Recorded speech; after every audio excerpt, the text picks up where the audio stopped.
concept of activation energy. Here,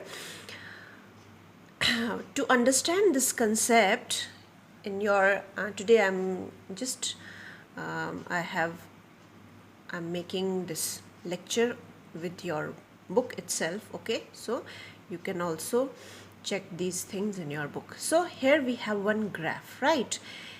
You know that a graph is having two axes, x-axis, y-axis, okay? So here in one axis we have energy, potential energy, and in second axis we have progress of reaction, okay?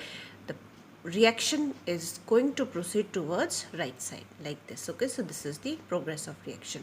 Now you can see here that this is the substrate, okay? This is the substrate here, and this substrate obviously during the chemical reaction will be converted into product, right? Actually this is the chemical reactions graph, okay? And here this reaction is actually exothermic reaction. Exothermic reaction, I told you yesterday also that we have two types of pathways, catabolic and anabolic pathway. In catabolic pathway, what happens? Breakdown of bigger molecules into smaller molecules, right? So that in that case, what happens? Energy is released, energy comes out. That is called as exothermic reaction, okay? So this is the example of exothermic reaction. And in during this process, what happens actually? You can see this is substrate, okay? This will change finally into the product, okay? So you can see the energy level. Substrate energy is this much and the product's energy is very low, okay? You can check the energy level. P is very low and substrate is in the middle of the graph, okay? It's like this. Now if you remember yesterday we also studied the nature of enzyme action. What happens when any reaction proceeds? There comes a transition state, right, where substrates try to modify and finally they changes into product. So that is actually this transition state, okay? The middle state, here products are not being formed, only the substrates are being modified, all right? But you can see here we have two curves, okay? So the first curve is little higher than the second curve, okay? Why these curves are different in heights? See, this first curve of transition state is actually higher because here we are not using enzyme. This reaction is without enzyme, okay? Where in the second reaction we have used enzyme, okay? So you can easily see here that whenever we use enzyme in a particular reaction, this transition state, or you can say the energy level between the substrate and the curve, okay, it is very less as compared to the reaction without enzyme. So this here I just want to tell you something. Yes, the difference in the energy content of S from that of the transition state, this is the difference. You can see the gap, okay? This is the gap between the transition state and the substrate energy. So the energy level difference between transition state and the substrate's energy is called as activation energy, okay?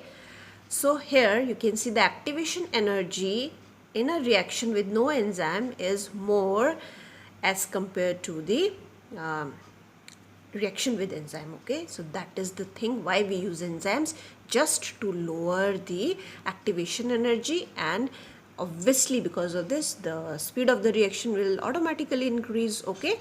So this is really important thing. You should know what is activation energy, okay? So I hope you got the idea. So whatever I have explained, it's already given here in your book, so you can go through these points.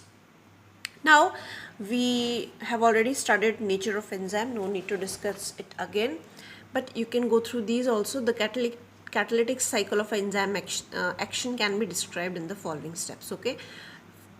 This is already we have done in this reaction, okay? Only the explanation part is given here, where what happens, substrate bind to the active site of enzyme, then binding of the substrate induces the enzyme to alter its shape, fitting more tightly around the substrate, okay, active site, then finally products are being formed. So all these points you can check.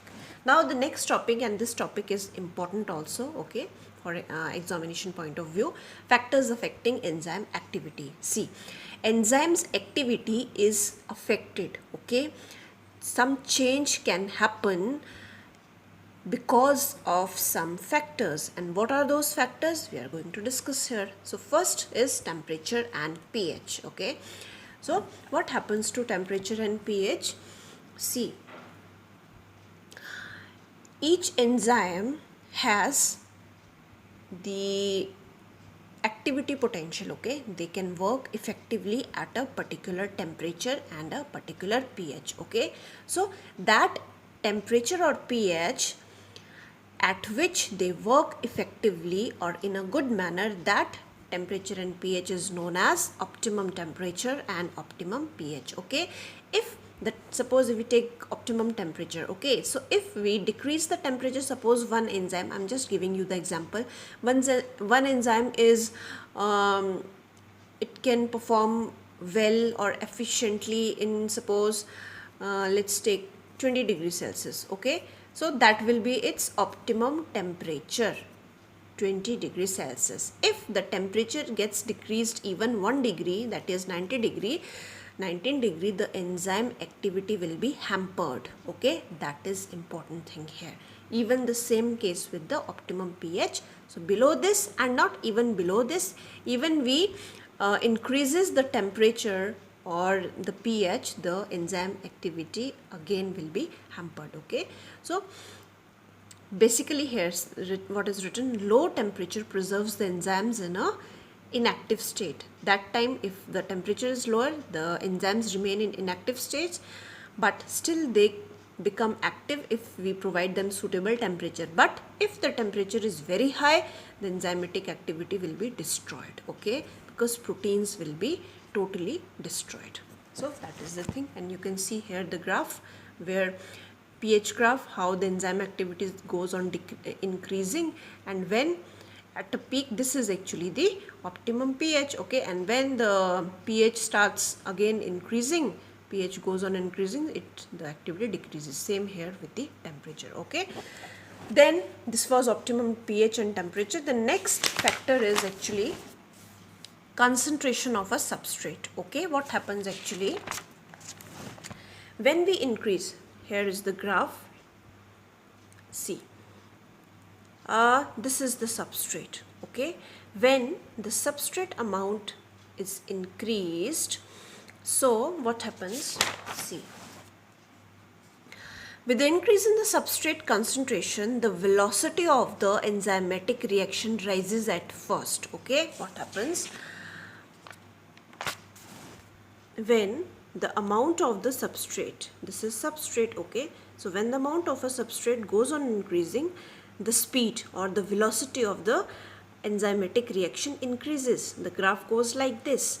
But can you see here, now this point has been reached where graph is not increasing even, it became constant, it became at the same line, okay.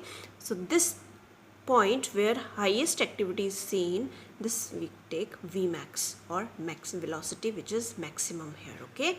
Now as the substrate goes on increasing, no more rise in the velocity will be noticed, okay. Why this happens? Because now see, enzymes, they are limited in number, okay, and substrates are more. Suppose enzymes we have 5, substrates are 10, okay. So only 5 enzymes will be there, so they will bind only 5 substrates. What about 5? Okay, so the rest will be they will remain ineffective. That's why the enzyme activity will not rise up further, okay. So this is the graph showing concentration of the substrate. Now there is one more thing here. There is a concept which we call inhibition. Now what is inhibition? Actually what happens, there are some chemicals, okay, which hampers or which decreases the activity of enzymes, okay. Enzymes The activity of an enzyme is also sensitive to the presence of specific chemicals. When these chemicals binds to the enzyme, what happens? The enzymatic activity shuts off. Okay, it completely stops down.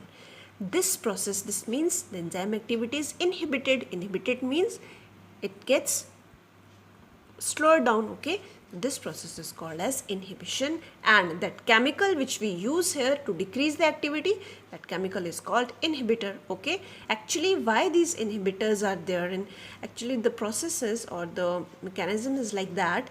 These inhibitors, these closely resembles these suppose the inhibitor structure is like this. Okay, and the substrate structure is also like this. What happens, some chemicals are like that whose structure is exactly like the substrate. So what happens, instead of substrate they just directly binds up with the enzyme. Okay, and because of their fast action, they simply binds up with the enzyme faster than the substrate and they inhibits the activity. Okay, it is known as competitive inhibitor.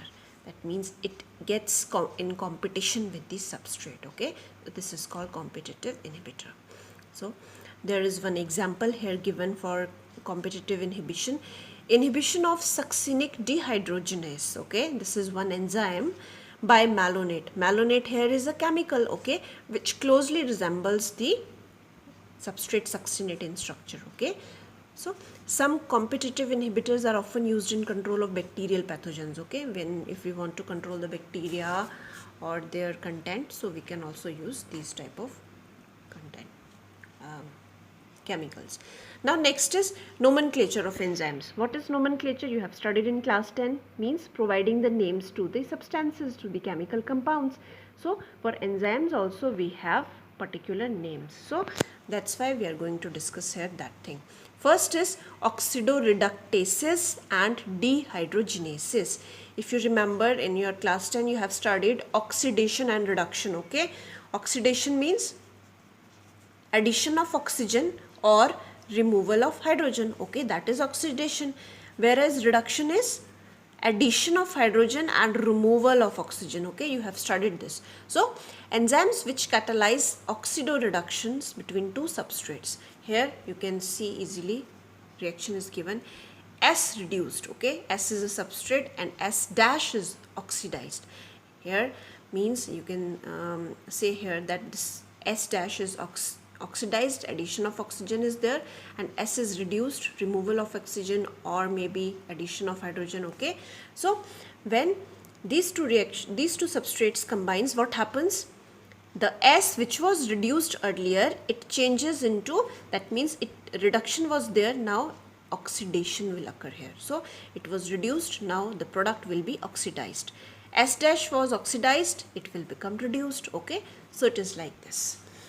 Next, transferases. There are some enzymes which the names we give them transferases. Transfer, you know what is transfer. Okay, so simply some group which is attached to the substrate, that gets transferred. Okay, example is here, this is substrate, here one G group is added. Okay, so when this substrate combines with S dash, okay, what happens, this G transfers to S dash. Okay, and S dash now combines with G.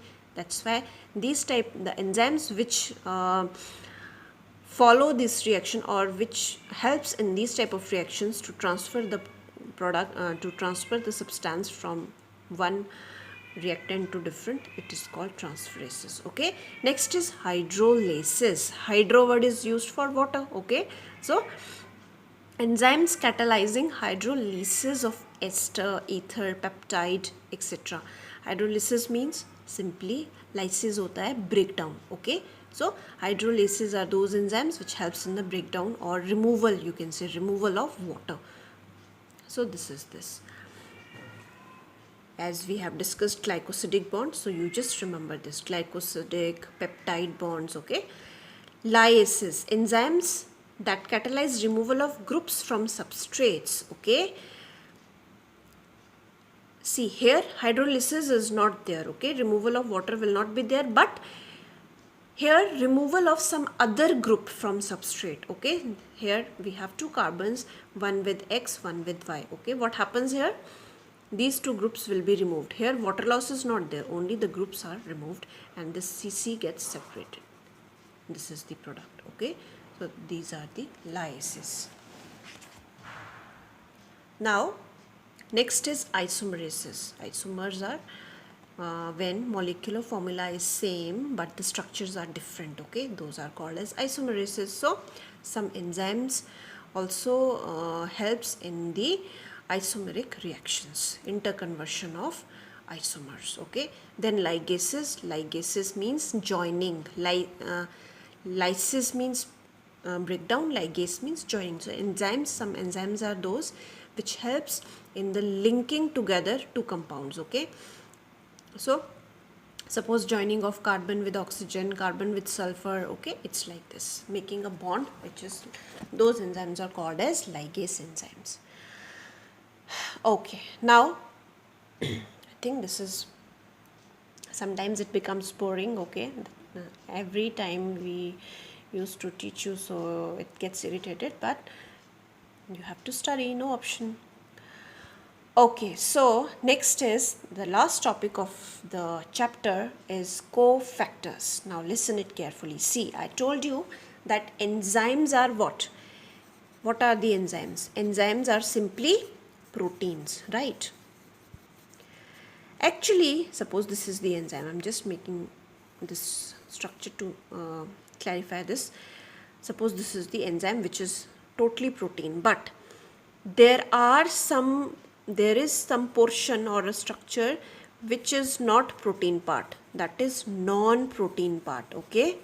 So that part which is non-protein part in an enzyme, they are called as cofactors. Are you getting me? The non-protein part present in the enzyme is called cofactor and that is bound to the enzyme, okay. This is the thing. Now there are three kinds of cofactors. What are those? Prosthetic groups, coenzymes and metalines, okay. So we will discuss these one by one. First, prosthetic groups. Prosthetic groups are the organic compounds which are tightly bound to the apoenzyme, okay. Now see, this is enzyme which is fully protein, okay, but there may be some portion which is non-protein part, that we call cofactor, okay, cofactor, and the remaining protein part is called as apoenzyme, all right. That part, protein part, is called as apoenzyme. So the prosthetic groups, they are tightly attached with this protein part, apoenzymes, okay. So it is like this.